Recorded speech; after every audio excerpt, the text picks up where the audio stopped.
오늘 라이브 제목은요, 트럼프가 설계한 새로운 숲, 디지털 달러 패권의 미래, 이런 제목으로 준비를 했습니다. 이거는 지금 시장 상황이 어떻게 돌아가는지 전체적인 걸 한번 보시라고 오늘 영상을 준비했어요. 자, 첫 번째, 지금 투자자들은 대부분 이런 소리를 정말 많이 듣습니다. 비트코인이 금시총을 넘는다. 스테이블 코인이 미국 부채의 해결책이다. 이런 이야기들을 정말 많이 듣는데요. 하지만 정작 중요한 하우, 어떻게가 빠져 있습니다. 이거 국채 수요를 늘리는데 스테이블 코인을 사용하는 거 알겠고, 부채 해결책인 것도 알겠고, 금시총을 뛰어넘는다는 것도 내가 알겠는데, 이 어떻게가 빠져 있어요. 되게 말들은 많은데 하우가 없습니다. 핵심은 하우인데 아무도 이걸 몰라요. 제가 봤을 땐. 자, 왜 어떻게 그렇게 해서 어떻게 되는가까지 알아야 되는데, 대부분의 사람들은 행복하기 위해서 돈을 벌고 싶다. 그리고 하우는 빠지고 그래서 부자가 됐다. 자, 비트코인이 금을 뛰어넘을 거야 라는 생각을 가지고 있는데, 요 하우 어떻게 뛰어넘는지는 없어요. 그리고 마지막, 그래서 우리는 부자가 될 거야, 요것만 보신다는 거죠.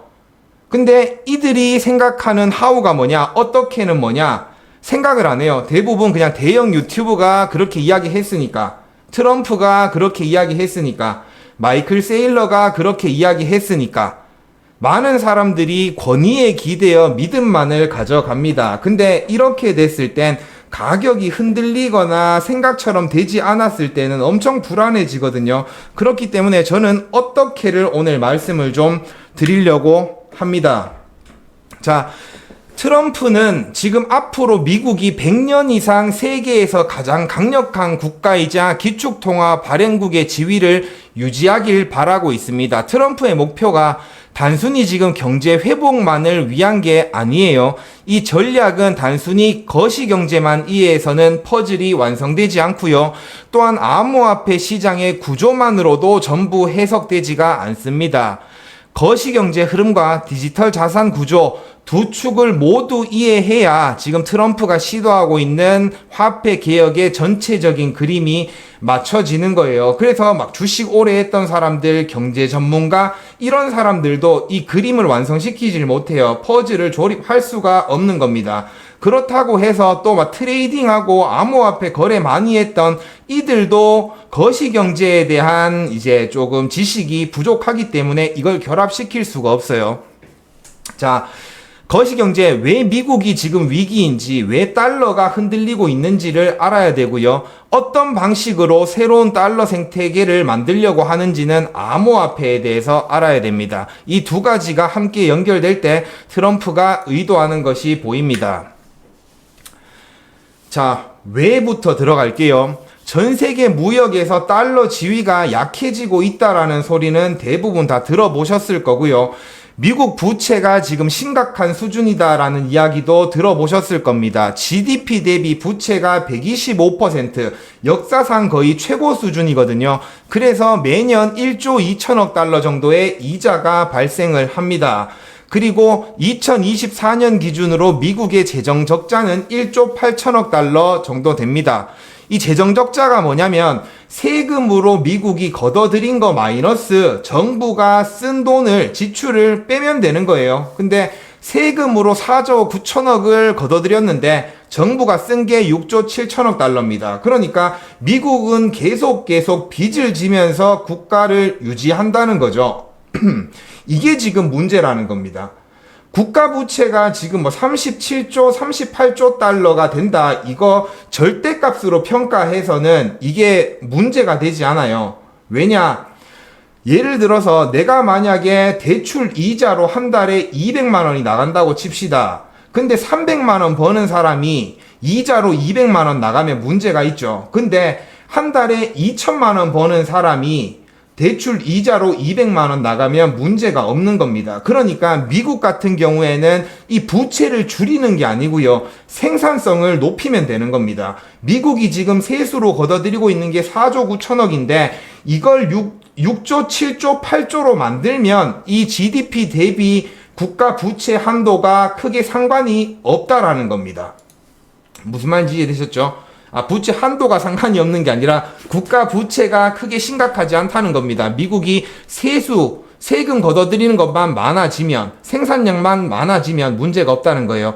이 생산량이 높아진다는 건 무슨 말이냐면 기업들이 벌어들이는 돈, 국가가 벌어들이는 돈, 기업들이 많이 돈을 벌면 세금 많이 내겠죠. 그러면 정부의 수입이 늘어난다는 얘기입니다. 이것도 국가 부채를 이제 해결할 수 있는 방법이 된다는 거예요.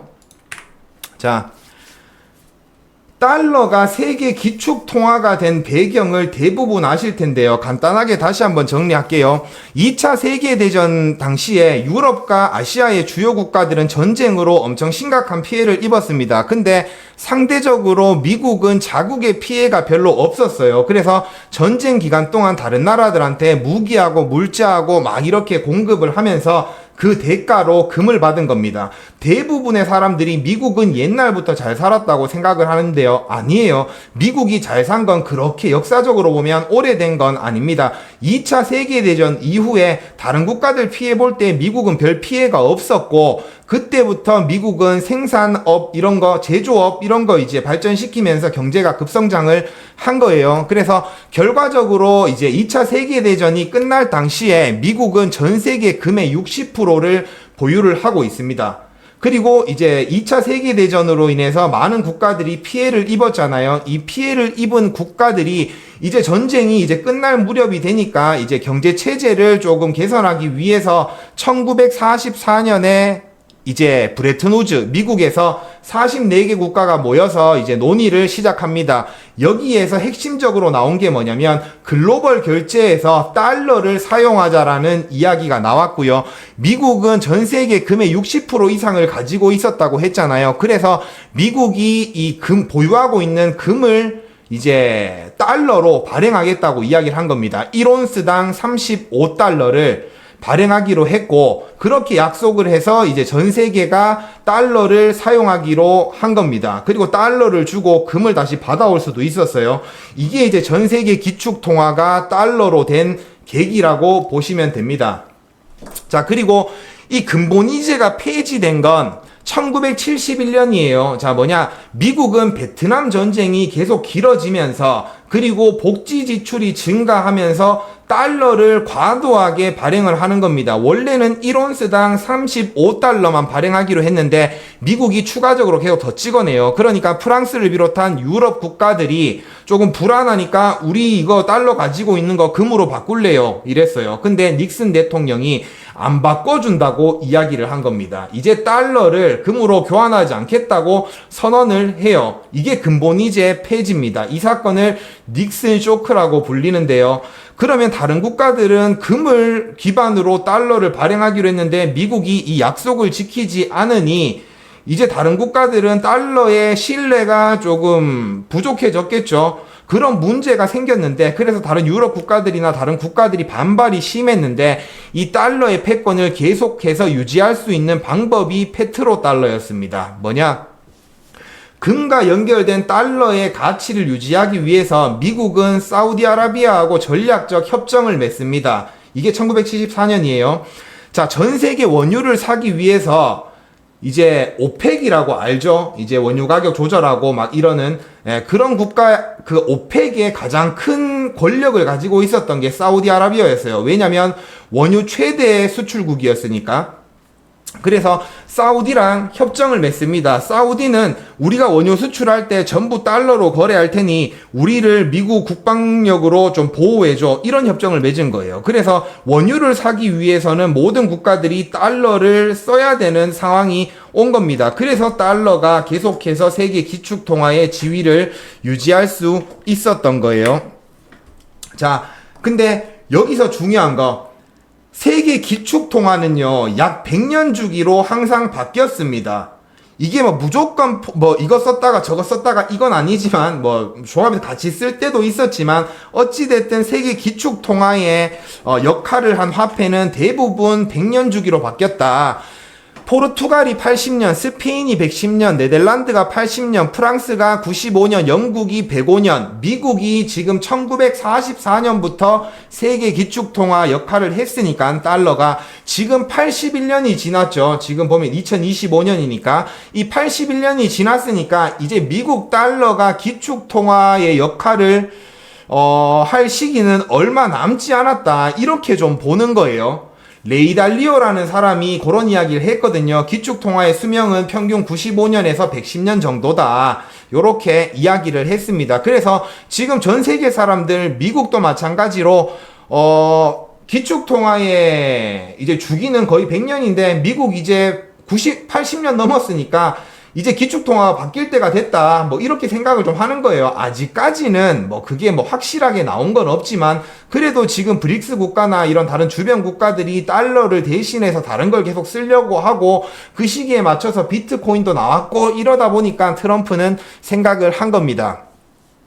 자, 바이든하고 트럼프의 차이가 여기서 나와요. 바이든 민주당하고 이제 월가의 자본들은 아직도 괜찮다. 아직도 10년, 20년, 30년 더 유지될 수 있다라고 생각을 하는 거고 트럼프는 아직은 괜찮긴 하지만 이걸 빨리 안 하면 시간을 더 지체하면 진짜 기축통화의 이제 지위를 뺏길 수도 있다라고 트럼프는 생각을 한 겁니다. 그래서 지금 영국 파운드, 달러 쓰기 전에 영국 파운드 썼거든요. 이걸 무너뜨린 장본인이 지금 현 재무부 장관인 스콧 베센트입니다. 이게 달러로 패권이 넘어가고 나서도 계속해서 영국 파운드는 어느 정도 사용이 계속 됐어요. 근데 이걸 완벽하게 무너뜨린 게 소로스 펀드거든요. 소로스 펀드가 영국 파운드에다가 공매도를 엄청나게 때렸어요. 그러면서 이제 파운드가 무너졌는데 그 전략을 짠 핵심 인물이 스콧 베센트입니다. 그렇게 하시면 되고 그래서 트럼프가 지금 행정부 인사를 기용한 걸 보면 정치인이 아니라 금융 시스템을 꿰뚫고 있는 실전형 전문가를 기용을 한 거예요. 그리고 이제 좀 정치가보다는 뭔가 이제 기업형 혹은 뭐 금융가 이런 사람들을 대거 채용을 했습니다. 그 이유가 지금 미국한테 필요한 건 행정가가 아니라 달러의 다음 100년을 설계할 전술가가 필요한 거였습니다. 자, 좀 지루해도 일단은 계속 들으세요. 끝까지 듣고 나면 하고 이해가 되실 테니까. 자, 그러면 다음은 트럼프가 왜 제조업에 목숨을 거는가입니다. 미국은 2차 세계대전 당시에 제조업의 50%, 전 세계 제조업의 50%를 차지하면서 전 세계 공장 역할을 했습니다. 근데 제조업을 기반으로 경제가 성장을 했고요. 중산층이 형성이 됐습니다. 중산층이 엄청 많이 형성이 됐어요. 다들 잘 먹고 잘 살았어요. 그래서 이때가 미국의 황금기라고 합니다. 1980년부터 1990년대까지 미국의 인건비가 엄청 상승했어요. 그리고 노조 갈등이나 이제 제조업 기반이 약화됐습니다. 왜냐면 제조업을 하려면 인건비가 싸야 되는데 인건비가 계속 비싸지고 사람들이 먹고 살만 하니까 노조 형성하면서 자꾸만 바라는 게 많아지는 거예요. 이렇게 이야기하면 좀 그렇겠지만 사람들은 원래 그래요. 먹고 살기 위해서 진짜 먹고 살 정도만 돈을 주면 불만 없이 일을 하는데요.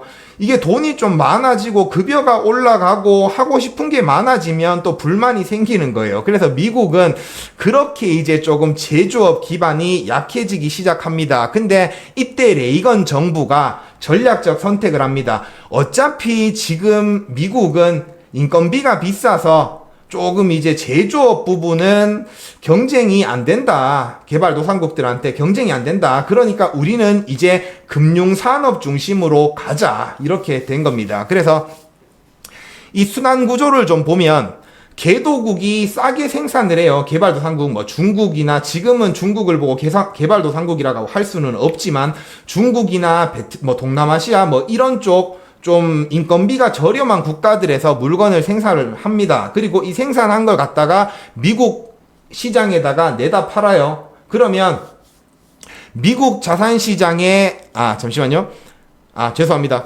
개도국이 싸게 생산을 합니다. 그리고 미국이 달러를 찍어내서 물건을 수입을 하고요. 개도국은 그러면 달러를 벌어들이잖아요. 근데 이 벌어들인 달러는 다시 미국의 국채나 주식을 삽니다. 그러면 미국은 달러를 찍어내고 그 돈을 가지고 개도국들한테 물건을 사고, 근데 그 돈을 벌었던 개도국들은 다시 미국의 국채나 주식이나 이런 자산을 사는 겁니다. 그러면 달러는 다시 미국으로 돌아오게 되겠죠. 그래서 미국은 소비 중심이고 개도국은 생산 중심이라는 쌍방 의존 순환 구조를 딱 만드는 겁니다. 자, 이 기축통화라는 게 뭐냐면요. 대한민국에서는 하나 많이 들고 있으면 부자잖아요. 그죠? 근데 이 달러는 전 세계에서 부를 나타내는 거예요. 기축통화라는 것은. 무슨 말인지 이해되시겠죠? 그러니까 뭐 개발도상국들은 자국의 신뢰가 좀 부족하잖아요. 그러니까 세계에서 가장 힘이 센 미국의 자산을 들고 있으면 이 자국의 신뢰도가 올라간다는 겁니다. 그래서 대부분 외환 보유고에다가 이제 달러도 가지고 있고 금도 가지고 있고 막 이렇게 하는 거예요. 대한민국이 IMF가 터졌던 이유는 이 외환 보유고에 달러나 뭐 이제 금이나 이런 것들이 부족해서 생긴 거예요. 그래서 이제 IMF 때 금 모으기 운동을 하면서 외환 보유고에다가 금을 많이 쌓아놨었다. 요렇게 보시면 되는 겁니다. 그리고 플러스 이렇게 수출을 많이 하는 국가들은 자국 화폐의 가치가 높아지면 수출 경쟁력이 떨어져요. 그렇기 때문에 자국 화폐의 가치는 낮을수록 수출 경쟁력이 강화되는 겁니다. 그래서 자국 화폐로 갔다가 계속 이제 달러 기반의 자산을 사게 되고 모으게 되고 이렇게 된 거죠.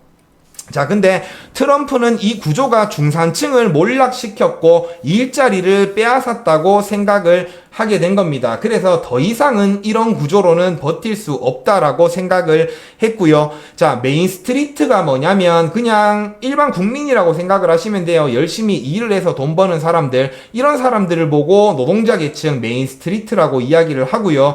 그리고 월스트리트는 이제 금융권 사람들, 월가의 사람이라고 하죠. 그 금융권의 사람들을 보고 월스트리트라고 이야기를 합니다. 근데 지금 이렇게 금융업 중심으로, 금융산업 중심으로 미국이 가면서 엄청난 자산의 양극화가 발생을 했습니다. 중산층들은 무너졌고요. 상위 1%가 대부분의 돈을 벌었다는 거예요. 그래서 미국 전체 주식의 약 53% 정도를 지금 상위 1%인 월스트리트가 보유하고 있다. 이런 통계가 있거든요. 그러니까 트럼프는 지금 메인스트리트를 좀 이제 성장을 시켜야 된다. 지금 너무 월스트리트 중심으로 갔기 때문에 미국 중산층들이 무너지고 있다. 그래서 제조업을 조금 살려야 된다라고 생각을 하고 있는 겁니다.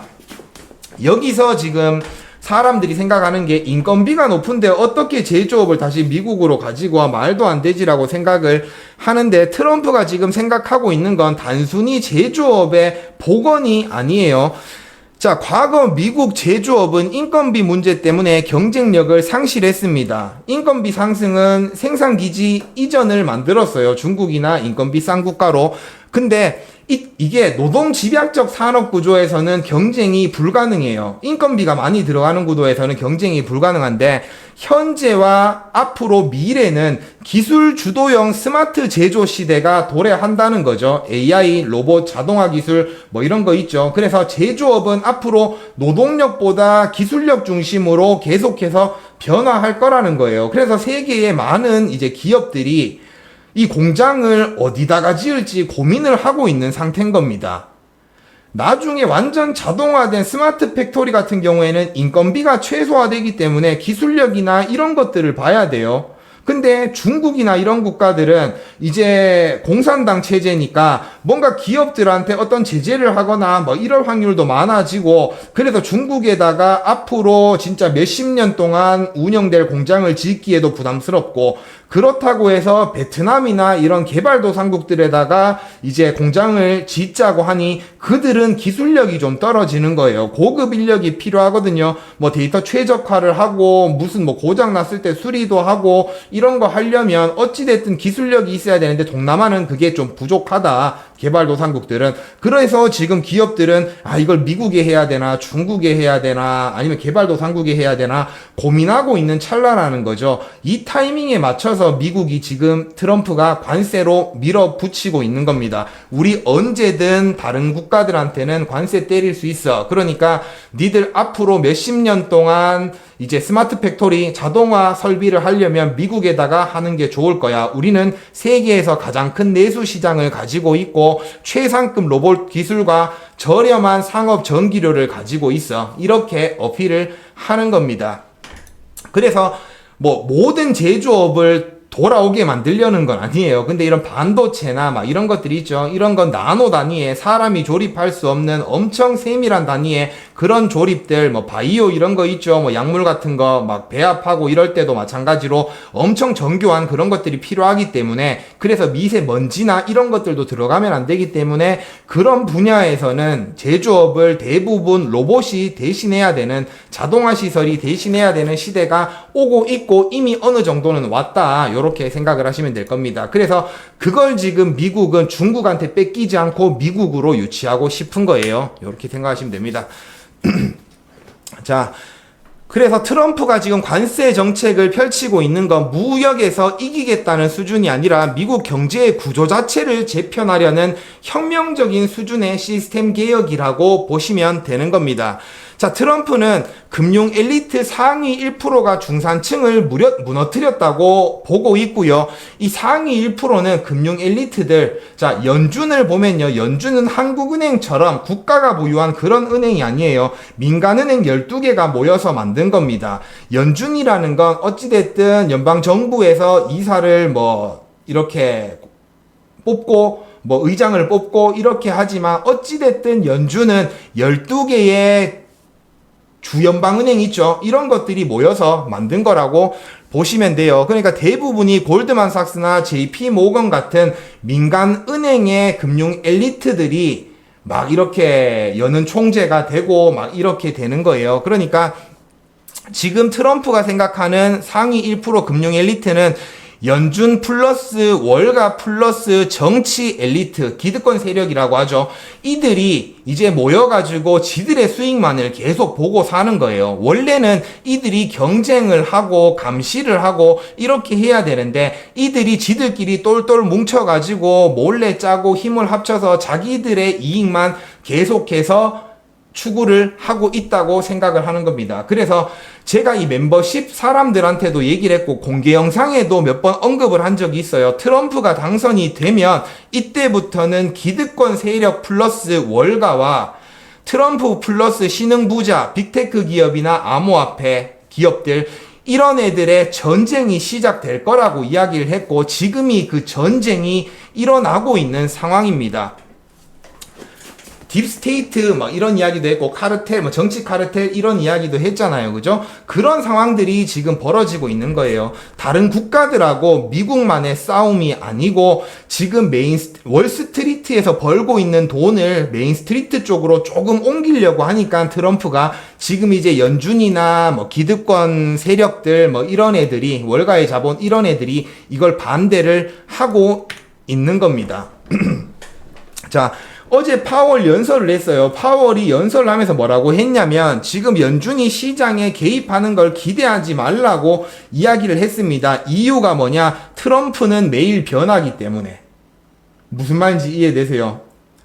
연준이 지금 개입해서 주가 좀 끌어올리고 지금 위기 조금 극복해주면 트럼프는 또 세게 나갈 거다. 그러니까 지금 연준이 당장에는 뭐 시장에 개입할 수 없다.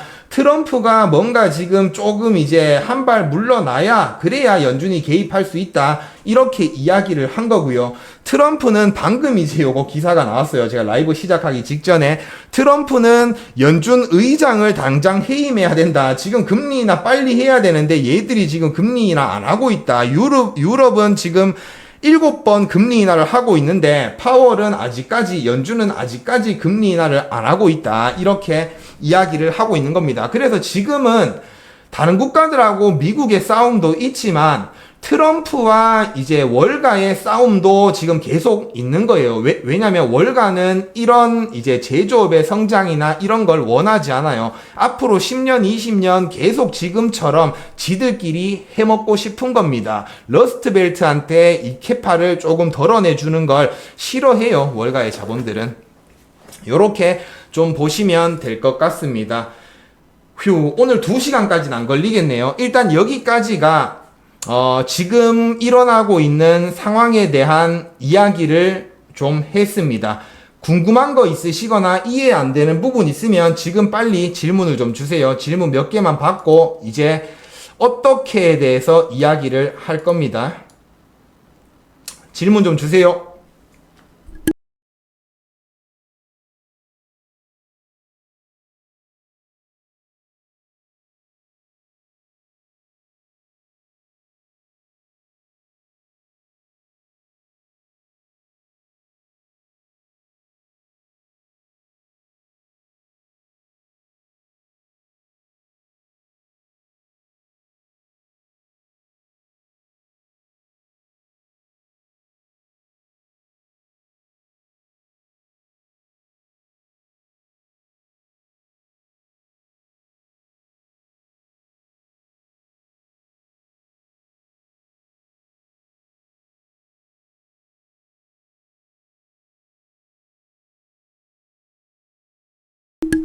예, 질문 없으신 걸로 알고 다들 이해하신 걸로 알고 예, 바로 가겠습니다.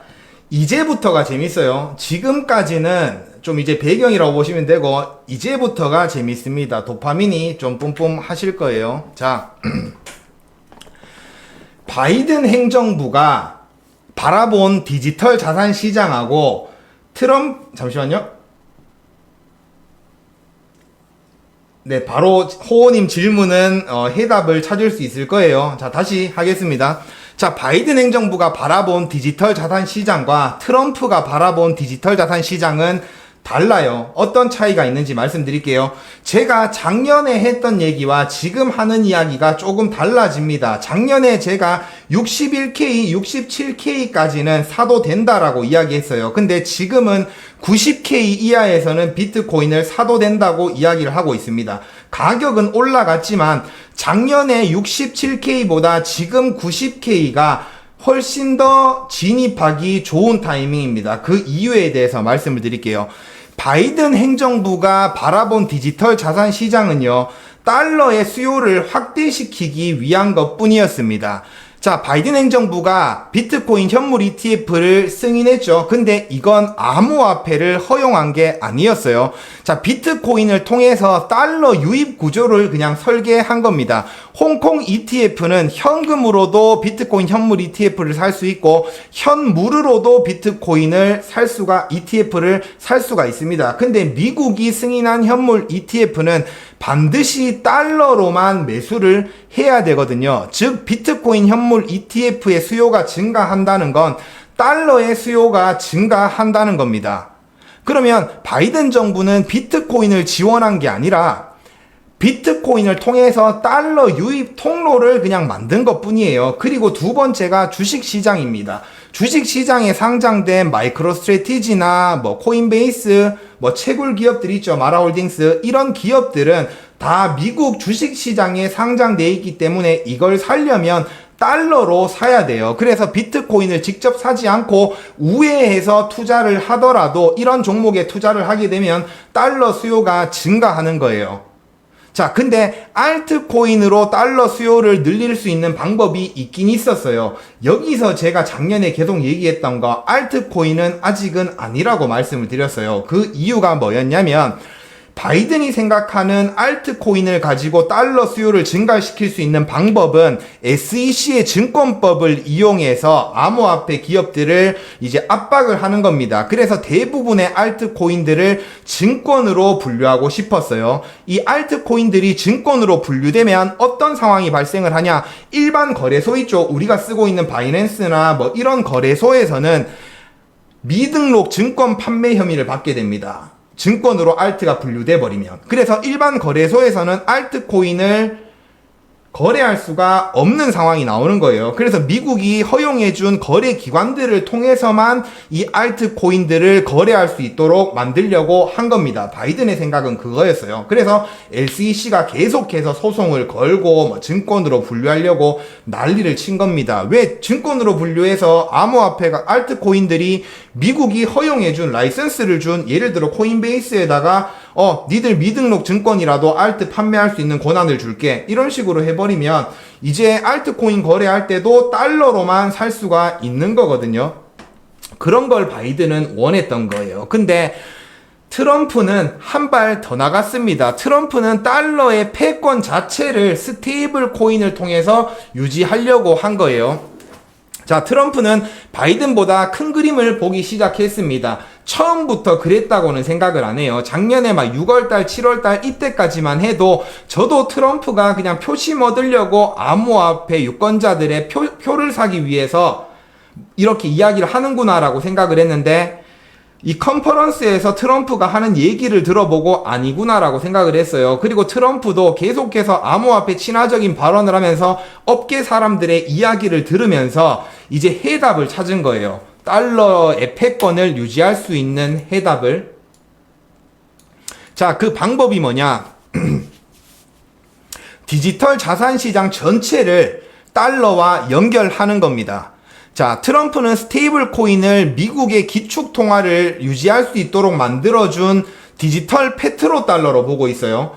근본 이제가 폐지되고 나서 미국 달러가 세계 기축 통화 역할을 계속 할 수 있었던 건 원유 거래를 전부 다 달러로만 했기 때문이에요. 근데 지금 암호화폐 시장을 보면요.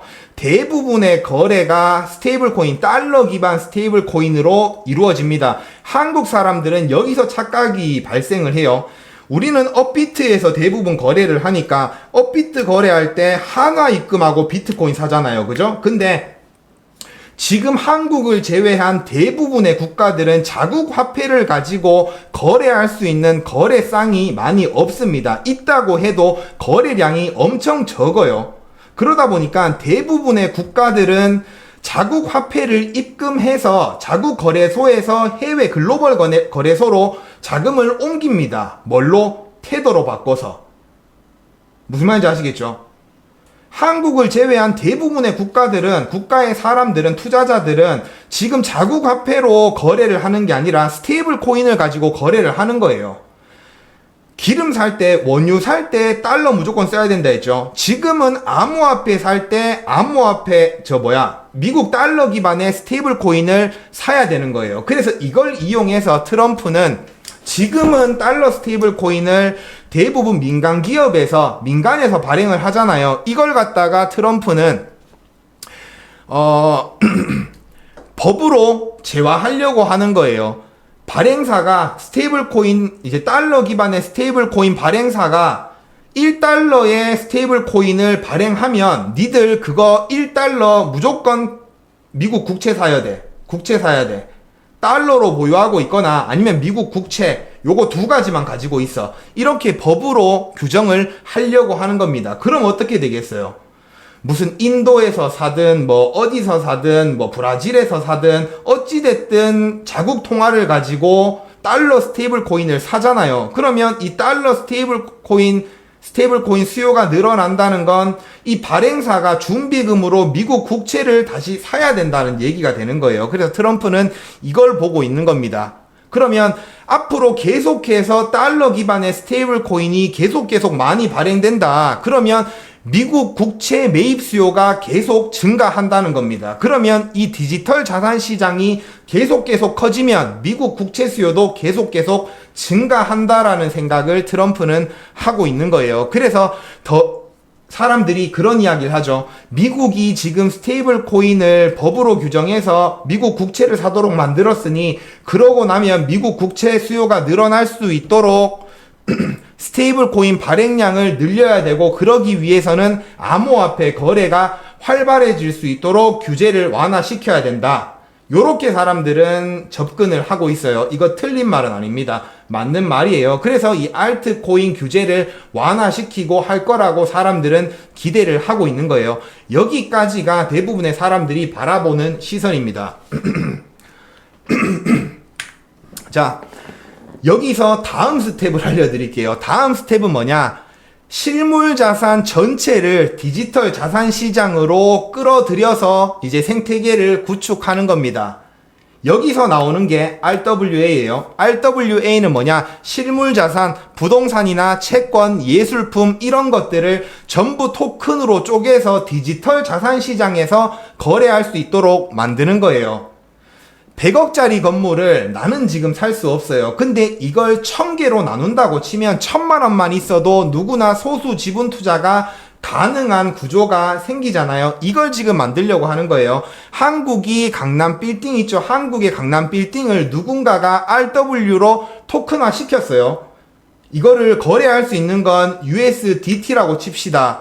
그러면 전 세계 사람들이 한국 강남의 100억짜리 빌딩에 투자를 할 수 있는 상황이 나온다는 거예요.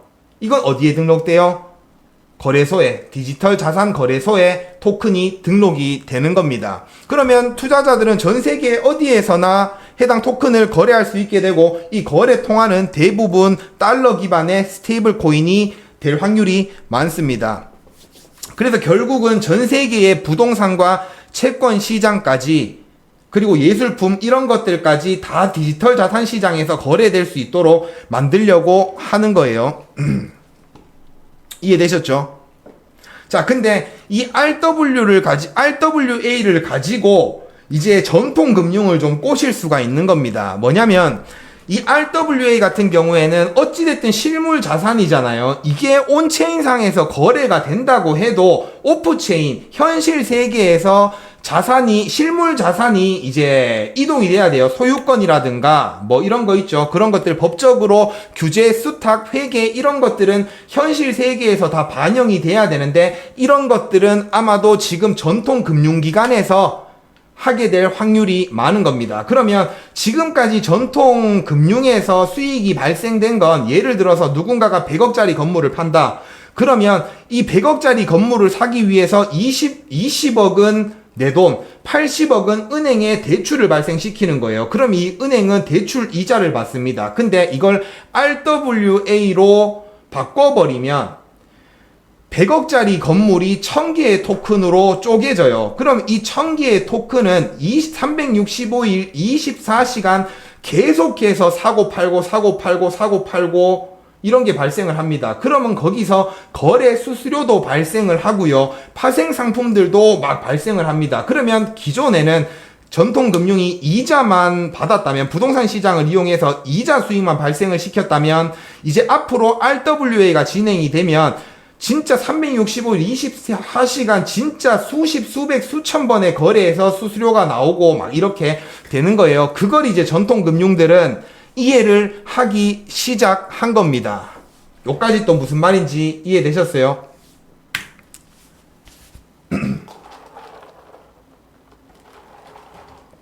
자, 그리고 마지막은 디파이예요. 자, 마지막 디파이는 뭐냐면, 제가 만약에 강남에 건물을 들고 있다 칩시다. 이걸 RWA로 바꿨어요. 코인으로 바꿨습니다. 1000개의 코인으로. 그럼 어찌됐든 저는 뭐 코인으로 이걸 팔아가지고 달러 스테이블 코인을 가지고 있다고 해도 이거 결국 저는 하나로 바꿀 거거든요. 하나로 바꿔서 뭐 이제 은행에다가 저축을 하든지 뭐 요렇게 할 거예요. 근데 결과적으로 내가 스테이블 코인, 달러 기반의 스테이블 코인을 받았는데 이걸 하나로 출금한다라고 하면 어차피 이건 스테이블 코인의 수요가 줄어드는 거고, 그죠? 그럼 발행사들은 그만큼 또 스테이블 코인을 소각해야 되고요. 그 스테이블 코인을 소각한다는 건 미국 국채를 또 판다는 얘기가 되는 거죠. 준비금으로 가지고 있는 걸.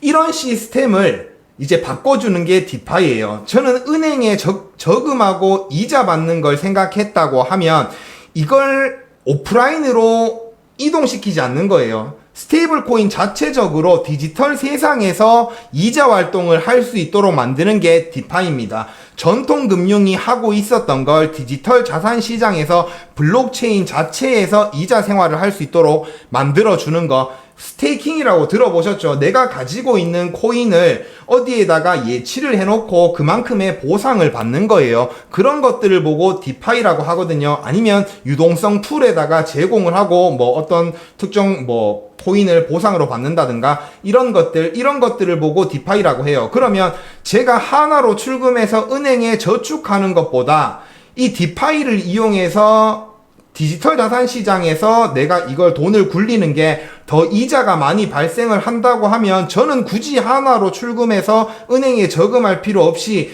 그냥 이 디지털 자산 속에서 이자 생활을 한다는 거예요. 그러면 이 스테이블 코인을 다시 팔 일이 없죠.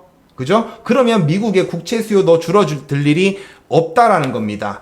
출구를 갖다가 은행이 아닌 디파이로 설계하는 거예요. 그러면 또 이 부분도 마찬가지로 전통 금융들은 반대가 있겠죠. 왜냐면 은행들은 지들의 수익을 이렇게 디지털 자산 시장으로 넘겨주는 거니까, 디파이 쪽으로 넘겨주는 거니까. 그래서 이런 것들이 진행될 때는 계속 벽에 부딪힐 겁니다. 벽에 부딪힐 거지만 앞으로 계속 이런 것들은 이루어질 거다. 근데 만약에 진짜 뭔가 큰 문제가 생겨서 여기서 브레이크가 걸린다. 그러면 그때 대해서 우리는 생각을 바꿔야 되겠죠. 그러니 지금 시장이 변화되는 모습들을 우리는 계속해서 지켜봐야 된다는 겁니다. 이게 지금 트럼프가 생각하는 디지털 달러 패권 전략의 순환 단계의 완성인 겁니다. 요 뒷부분이 조금 어렵죠. 제가 최대한 쉽게 풀어서 설명을 드리려고 했는데 그렇게 되면 또 이제 너무 오래 걸리니까 오늘은 그냥 전체적인 이해를 돕기 위해서 말씀을 드린 겁니다. 자, 그러면 트럼프가 지금 생각하는 미국의 디지털 자산 전략이 성공할 경우에 어떤 문제가 생기냐면, 자, 글로벌 결제 시장에서 달러화는 계속 가속화될 거예요. 그래서 전통 무역이나 뭐 디지털 자산 대부분 달러 기반 스테이블 코인으로 결제가 될 겁니다. 그러면 뭐 부동산 투자나 국가 간 거래나 뭐 실물 자산 매매까지 전부 다 디지털 달러를 이용한다고 하면 원화 같은 로컬 화폐 수요가 감소하게 돼요. 네, 로컬 화폐의 수요가 감소하게 됩니다. 그러면 화폐 가치의 하락이 발생해요. 원화를 쓰는 사람이 없으면 달러만 쓰면, 그죠? 한국 사람들 다 원화만 쓰잖아요. 그죠? 근데 뭐 어디 투자하고 할 때 달러를 계속 쓴다라고 하면 한화는 사용할 때가 그냥 뭐 국내에서 사용하는 국내 소비용 통화로밖에 될 수가 없는 겁니다. 그러면 원달러 환율은 올라가고요. 한화의 가치는 계속해서 떨어지게 됩니다. 특히나 한국처럼 무역 수입의 의존도가 높은 국가들은 상당한 인플레이션의 위험이 있을 겁니다. 결론은 하이퍼 인플레이션이 발생할 수 있다는 거예요. 이 하이퍼 인플레이션이 발생하게 되면 자산 가격은 폭등하고 한화의 가치는 계속 떨어집니다. 그러면 우리 같은 일반 사람들은, 월급 받고 사는 사람들은 계속해서 이제 가난해질 수가 있다는 거죠. 그러기 위해서 우리는 대비를 해야 된다는 겁니다. 무슨 말인지 아시겠죠? 현금보다는 자산 기반 BTC나 금, 우량 주식, 외화 자산 뭐 이런 것들에 분산해서 투자를 해야 된다는 거고요. 지금 디지털 자산 시장이 계속해서 성장한다는 건 비트코인의 수요가 늘어난다고 볼 수도 있거든요. 무슨 말인지 아시겠죠? 자, 지금 디지털 자산 시장이 엄청나게 성장할 것을 기대한다. 그러면 대부분의 사람들은 어떤 데다 투자를 할까요? 저는 그게 비트코인이라고 생각을 하거든요. 자, 그래서 단기적으로는 유동성 공급과 규제 완화를 통해서 알트코인 시장의 순환 펌핑이 가능해질 수도 있다. 요렇게 보시면 되고요. 중장기적으로는 비트코인이 디지털 자산 시장의 신뢰 지표이자 중심축으로 부상할 가능성이 높기 때문에 이제 디지털 자산 시장이 커지면 비트코인도 상승할 거다라고 생각을 하면서 비트코인에 투자할 수도 있는 거예요. 그리고 장기적으로는 RWA를 통해서 실물 자산이 온체인화가 진행된다고 하면 대한민국의 이런 부동산이나 실물 자산들도 글로벌 통화 달러로 거래가 될 수 있기 때문에 그럼 하나가 가치가 떨어지고 하이퍼 인플레이션이 발생하면서 진짜 우리는 가난해질 수도 있다. 그래서 우리는 이걸 대비해서 어쩔 수 없이 어느 정도는 비트코인을 보유하고 있는 게 좋다. 이렇게 생각을 하고 있는 겁니다. 자, 이거는 단순히 이제 가격 예측이 아니라 시장 구조가 바뀌고 있고 돈의 흐름이 바뀌고 있고 투자자들이 살아남는 방식 자체가 변하고 있는 시점인 겁니다. 여기서 중요한 건 타이밍이 아니라 방향성입니다. 그리고 지금 우리는 그 가격 변화 시작점에 아주 이른 시점에 서 있는 게 분명하고요. 오늘 내용을 통해서 단기적으로 펌핑을 쫓는 방식을 벗어나서 시장 구조와 흐름을 이해하고 준비하는 전략적 투자자로 한 걸음 나아가는 계기가 되셨길 바랍니다. 예, 오늘 제가 준비한 라이브는 여기까지입니다.